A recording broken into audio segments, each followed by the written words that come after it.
Local 4 News starts now with a breaking news alert. Are you waiving the formal reading of the rights? Yes, Your Honor. You're living in the state of Michigan right now, is that correct? Yes, Your Honor. Former Governor Rick Snyder faces a judge on charges in connection to the Flint water criminal investigation. Thank you for joining us this noon. I'm Rhonda Walker. The former governor said little as he was arraigned this morning in Flint. The video that you see is from the Genesee County Jail this morning, where Snyder arrived with his attorney. Snyder is the first Michigan governor or former governor to be charged with a crime for alleged conduct while in office. Local 4 defender Karen Drew has been working this story for years on the Flint water crisis and joins us now with this major development. They're calling this the largest criminal investigation in the state's history, Karen. Major day here for the city of Flint and the city of Michigan as you saw that video of former Governor Rick Snyder walking out of the Genesee County Jail. Many people said for years they have been looking for justice. We will unpack exactly what those charges are and talk about reaction, but let's get to those charges of former Governor Rick Snyder. He was officially charged and then arraigned this morning, as you saw. He is facing 2 counts of willful neglect of duty. Now, that does carry a maximum penalty of up to 1 year in prison or up to a $1,000 fine. He, as you saw him walking out, he's out right now in a $10,000 personal bond.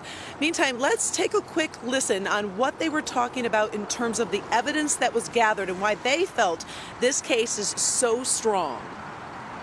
Through the course of this investigation, we reviewed literally millions and millions of documents and several hundred electronic devices, executed dozens of search warrants, and worked countless hours even in the midst of the COVID-19. From the start, this and all of the resources that I just spoke about that could give the citizens of Flint a full that they deserved.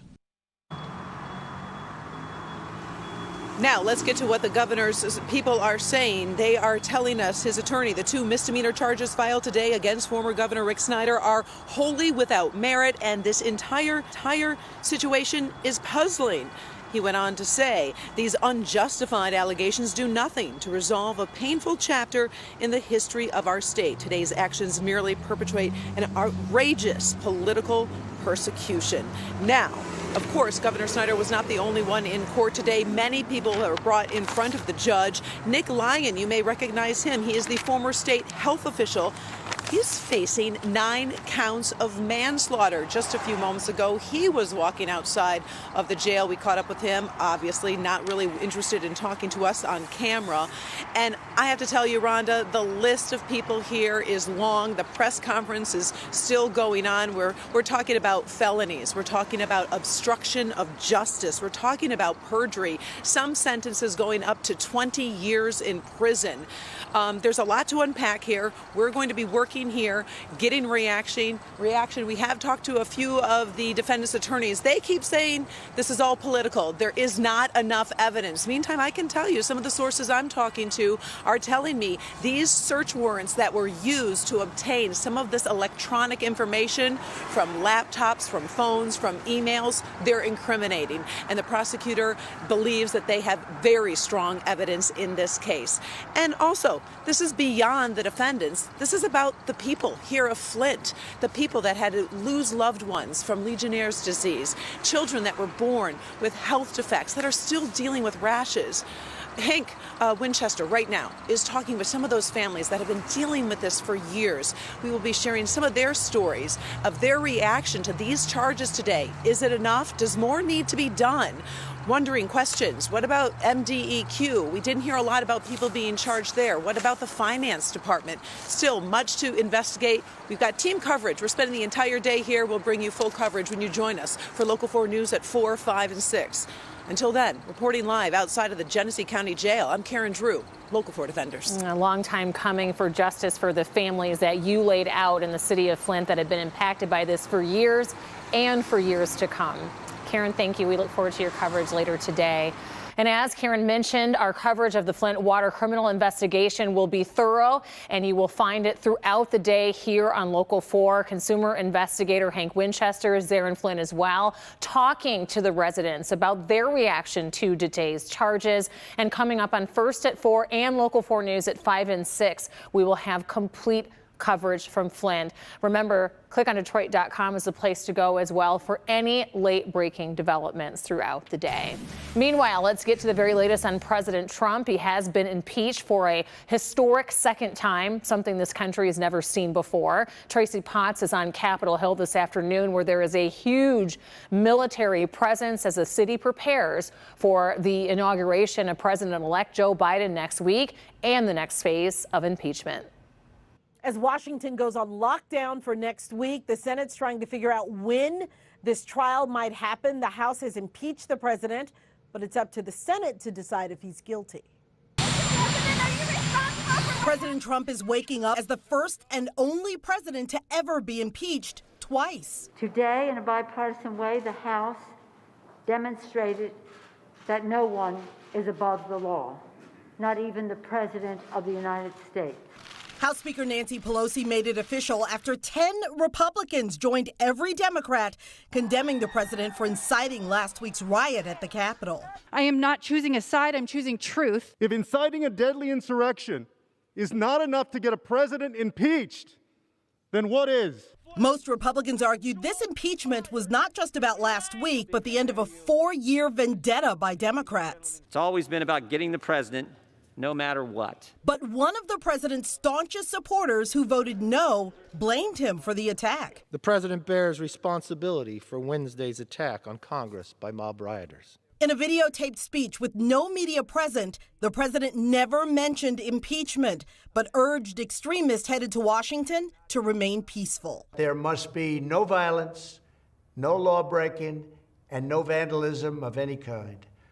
Everyone must follow our laws and obey the instructions of law enforcement. Now, impeachment heads to the Senate, where Majority Leader Mitch McConnell says he's undecided on the president's guilt, but there will be no trial before next week's inauguration.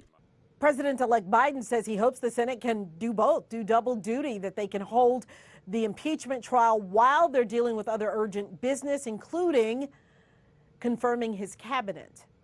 I'm Tracy Potts. All right, Tracy, thank you. A lot of big breaking news this noon, so we will talk about the weather, shall we? Let's get to Brandon. He is standing by with a look at our forecast. Following such a sunny, bright day, it's pretty nice so far today as well. Not too bad. Yeah, we have some cloud cover that will keep our high temps just a little cooler than yesterday. But look at this live shot. We've had worse weather for home openers in late March, early April at Comerica Park. It's 41 degrees right now at Metro Airport, Detroit, 41, Port Huron, 41. Monroe, we've got a south wind that's on the gentle side and not really creating much of a bite. Only getting a couple 2-3 degrees warmer. We'll have more clouds moving in and filter out some of that sunshine. But enjoy the next hour or two as we have the sort of bulk of the sunshine before the clouds move in, and the clouds move in ahead of a Friday storm that we are tracking. So, Rhonda, coming up, we will talk about Friday snow chances in addition to a Sunday snowmaker ahead. All right. Thank you, Brandon. We are working to learn if a Highland Park police officer was hurt after their car was hit by a truck overnight. Now, this led to a police chase involving the Michigan State Police. A trooper was able to stop that truck as it was going the wrong way on 8 Mile near Woodward and Ferndale. We're told that the driver tried to run but was taken into custody. A man in his 40s is dead after the car that he was driving crashed right into a house. It happened around 2 o'clock this morning on Wisconsin Street on Detroit's west side. Investigators are working to learn the cause of that deadly crash. This afternoon, we expect, as always, each day to get the very latest COVID-19 case count and death rate to be released by the state. It will come after Wednesday. It was reported more than 2,600 new cases in the past 24 hours, along with 32 additional deaths due to the coronavirus. This as the state has extended the ban on indoor dining through the end of the month at restaurants and bars to hopefully be reopened on the 1st of February. Also, a team of researchers from the World Health Organization are in Wuhan, China right now to investigate the origins of COVID-19. It's unclear whether they'll be able to gather evidence, though they will consult with Chinese scientists. Still to come, add another social media platform to the list of those banning President Trump. We'll tell you which site it is. Also ahead, if you are just joining us, we are following some breaking news out of Flint surrounding the Flint water crisis and the criminal investigation. Former Governor Rick Snyder has been arraigned on 2 counts of willful neglect of duty. He has pled not guilty and will be back in court on Tuesday. Also, former state health director Nick Lyon, he was arraigned and pleaded not guilty as well to 9 counts of involuntary manslaughter and 1 count of willful neglect of duty. We'll be right back.